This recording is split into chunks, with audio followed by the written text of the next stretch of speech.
Hello, and welcome to another episode of Just Jesus.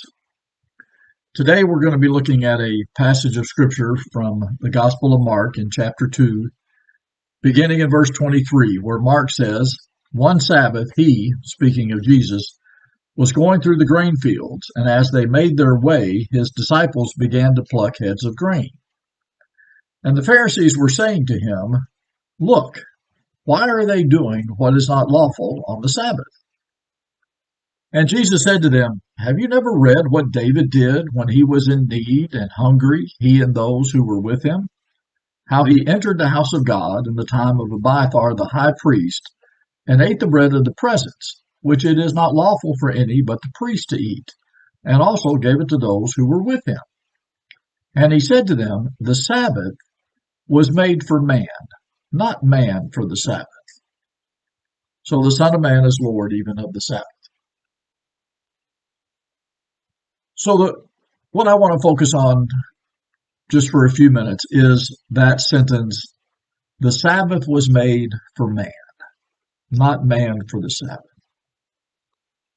So God put into effect the Sabbath law, which basically required no work. It was a day of rest. And it's always been important that we take a day of rest. And you think about in this day and age when we're connected 24/7 with our cell phones and our tablets and the other electronic devices that we have, it is difficult to turn off your phone or to turn off your tablet or to turn off all the other electronic devices that we have and to stay off of Facebook and TikTok and all the other social media apps that are out there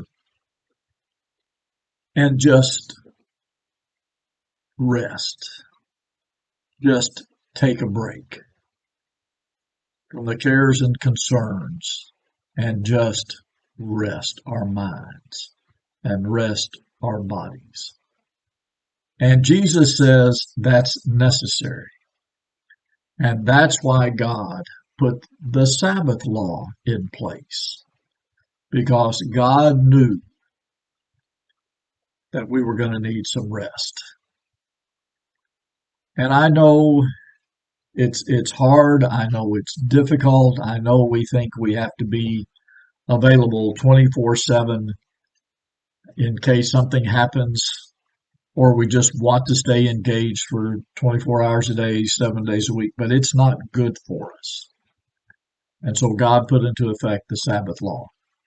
But something else that I want to mention that is important as well. The Sabbath law, as are all the laws and the rules and the regulations, if you will, that God put into effect for his people, were made for us. They were made for our benefit.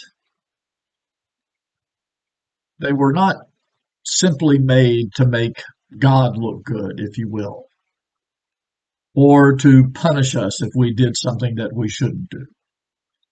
They weren't made to restrict us from being what God wanted us to be. They were made to help us be what God wanted us to be.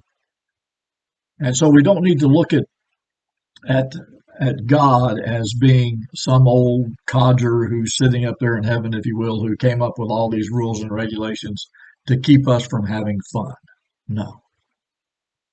All of the laws, all of the commandments, all of the statutes, all of the ordinances, all the rules, all the regulations, whatever you want to call them, God put them into place for our benefit, to make us what he wanted us to be, what he created us to be. And we need to realize that. So let me encourage all of us. Two things.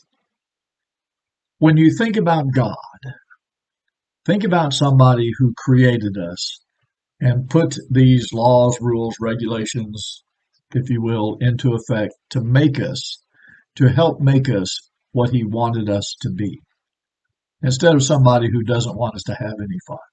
And second, make a deliberate choice to turn off your phone, to get away from the tablets, to get away from all the electronics and the social media. Make it a point once a week to just get away, rest, reconnect with God and to yourself, and be what God would have us to be. Well, I pray that you'll have a great day.